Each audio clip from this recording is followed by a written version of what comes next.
মাছলে গৈছিলুং এজনীও নাপালুং ঘৰলৈ আহি মই নিমখ ভাত খাই দিলুং এজনী ছোৱালী ঐ বহুত ভাল পাইছিলুং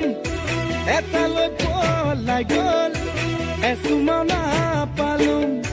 হেনো দিনে ধৰি মদ খাব শিকিলুং ভাং খাব শিকিলুং আনৰে চকুতে বেয়া ল'ৰা